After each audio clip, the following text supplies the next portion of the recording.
Hello, everyone. This is Alina with the Astro Wellness Podcast, and today we're going to continue our series about Chiron. And we talked about its origins, its myths, legends, meaning, and so on, and finally got to the point that we will discuss Chiron through the zodiac signs. So, without overwhelming you with too much information, let's group them by the elements that they represent. And the first group that we're going to look at is going to be fire elements. So the zodiac signs would be Aries, Leo, and Sagittarius. And I decided to start with Aries by itself. So it's not going to be too much of information at once, okay? So, and obviously it's more relevant because we had just passed that. So Chiron and Aries. So in general, I believe we are pretty familiar with this specific placement as we have spent the past 8 years experiencing it, right, guys? And it's not over yet. As Chiron stationed retrograde yesterday at 0 degrees Taurus, it will eventually regress into Aries again on September 18th, 2026, then turn direct in January 2027, but remain in Aries until April 14th, 2027, bringing our attention once again to the themes associated with this specific sign. And people who were born between April 1968 and March 1977 have experienced and will again experience the Chiron return. So let's just start by saying this is not an easy placement, generally speaking. So first of all, it's obviously because Chiron, it's the wound and it's a lot of sensitivity, and Aries, it is completely raw energy and these primal feelings and, very strong masculine energy.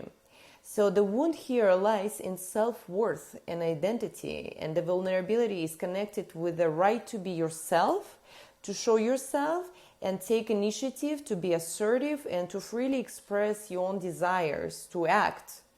Aries is the first zodiac sign associated with this pure energy of action, as I mentioned. And as we always say, it is very raw energy. There is a spontaneity and desire to be first. Chiron in this sign creates inner tension and conflict. On one hand, it gives the native a very strong impulse to act, but on the other, it creates a fear of making mistakes, being judged, or being rejected for being assertive. So often in childhood or adolescence, a person received messages like, don't stick your neck out, or don't be too loud, wait your own turn, which formed an internal resistance to their own natural drive. At some point, they were likely told or made feel that their drive, desires, and courage were somehow wrong. So the native learned to believe it. And if we are talking about the expression of this placement, it could include the following: fear of one's own anger and assertiveness, meaning a person may feel that their desires are not welcome at all and that taking initiative leads to conflict. Second, contradictory reactions, either suppression of desire and avoidance of conflict, or conversely, excessive aggression that makes old pain. Third would be an imposter syndrome. Even after achieving success, a person can feel like fraud, undeserving of their place. Fourth, it would be a painful reaction to someone else's power. This is also pretty common. For this placement, a person sees in others what they do not allow themselves to see or be within themselves, which can result in envy, competitiveness, or avoidance. And lastly, difficulty starting new projects. So procrastination, fear of failure, and tendency to give in to others to avoid this stress, right? We feel like when I say these things, it feels like it's just like an opposite shadow side of Aries, right? Because they're like, me, I'm first, I can do that. And there's like, very active, very strong placement Aries. Now, I'm sure once I talked about all of that, you recognize that over the past 8 years, we had all experienced these expressions of Chiron and Aries in one way or another. And like I said, beware, guys, it's coming back again in September. Now let's talk how it expresses in love or relationships. A person here might find it difficult to be first to show interest. That's first of all. Beneath this often lies a fear of rejection and all memories or unconscious beliefs that they are not allowed to want or desire. Sometimes this appears as passive waiting, expecting the other person to make the first move. At other times it manifests as excessive assertiveness, where a person masks their vulnerability by coming on too strongly. The gift emerges when this wound is approached consciously. Such person develops a remarkable sensitivity to another person's insecurity and learns how to support someone else's right to desire without overwhelming or pressuring them. If you yourself have Chiron in Aries and it's making a significant aspect to your Venus or Mars, the theme of courage in intimacy is likely to be especially important in your life. Your healing lies in giving yourself permission to want openly and no longer seeing your desires as something to feel guilty about. Such people often attract partners also with suppressed wills, helping them break this cycle. This is a projection of their own healing process. So do not be sad about that and upset. In career and finances, Chiron in Aries provides a powerful but unstable impulses. Periods of productivity and breakthrough ideas can alternate with phases of apathy and complete uncertainty. Money here often comes from overcoming a crisis, taking risks, or helping others launch projects. Natives with this placement can experience difficulties in competitive environments where one needs to be active and assertive because old memories rise to the surface almost immediately. But it is precisely by going through this experience that they can emerge fully transformed. So if your Chiron is in Aries, you shall ask yourself if there is still an area of your life that you are waiting for permission from others in one way or another. It's like my favorite thing. What is the shadow side of this specific placement? Well, when this energy is distorted, destructive patterns and behaviors are quite possible, such as passive aggression, where dissatisfaction builds up and eventually erupts into uncontrollable outbursts of anger. It is also self-sabotage, where the mindset of "I'm not worthy of this," quote-unquote, appears just as the goal is within the reach.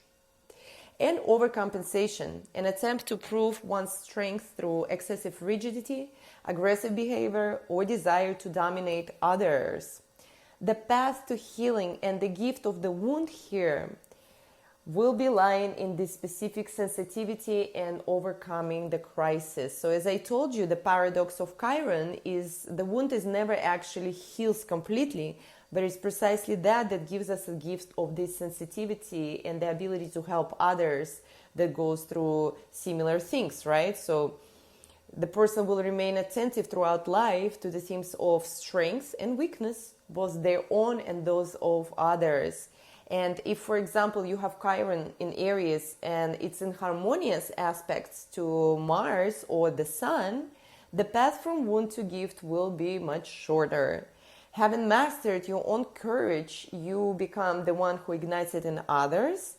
And in general, it's much more valuable than just effortless confidence of those who were simply born with every advantage or with a silver spoon in their mouth, right? And I've been talking about it a lot, that people who actually pass through hurdles in life, they gained experience and then they gain wisdom, understanding, consciousness, and awareness. And this is much more valuable. And this is the gift, actually, compared to those who are just like flowing in life, you know, and then just get everything, whatever they want. There is absolutely no wisdom. And if you take them out of that environment, they will never be able to survive compared to the others who pass through things. So this is a gift in disguise, okay? So another thing, healing here consists of gradually restoring trust in your own drive and understanding that your right to exist and express yourself requires no justification, obviously in healthy boundaries. Here a person learns to act not out of fear but from inner alignment and stops trying to prove their right to exist. The power that arises from this wound is the ability to help others find courage, and this is tremendous value that these individuals bring to all of us. Those who have overcome the fear of expressing themselves understand timid and reserved people better than anyone and know how to support them. Such person, first of all, can become a mentor, a coach, or leader who does not pressure others, but instead awakens their own strength.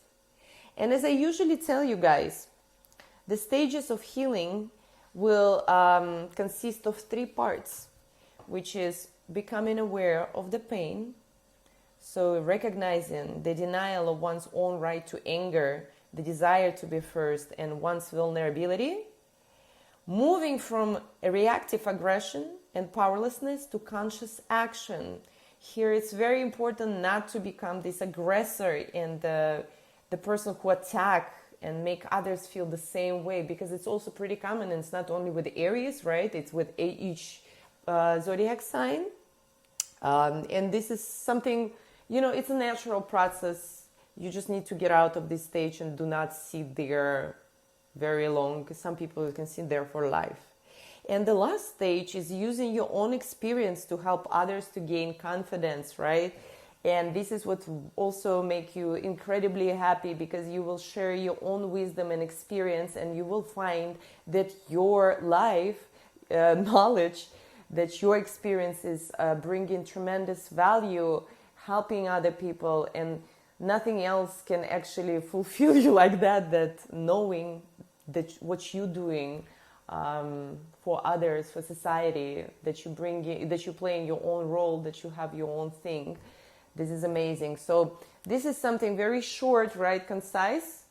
We spoke 12 minutes. I spoke for 12 minutes about Chiron and Aries and its characteristics. Then we're going to talk about Chiron in Leo and Chiron in Sagittarius. After that, we will move to the earth element of Taurus, Virgo in Capricorn. Then we will do the water, and then we will do the air.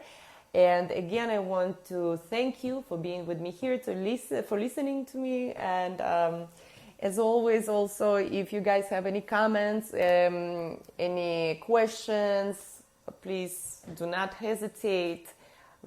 Please also follow my socials, support me here on Substack and everything else. I'm grateful for you. And now that we are in Chiron retrograde in Taurus, I wish us all to stay grounded, okay? Do not make any sharp moves, okay? Be observant. See how everything will unfold, because do not forget, we are in the retrograde phase of every planet almost. Plus, we are in the eclipse corridors, so things are very unstable, okay? So do not listen to those who tells you like, yeah, go ahead, do your thing. No, you do your thing, but you do everything consciously and with awareness. Do not rush things. Double check everything. We will talk about it more once I will finish this series, and then we will start talk about Chiron retrograding in Taurus more. So again, I wish you a beautiful week and hope to see your comments.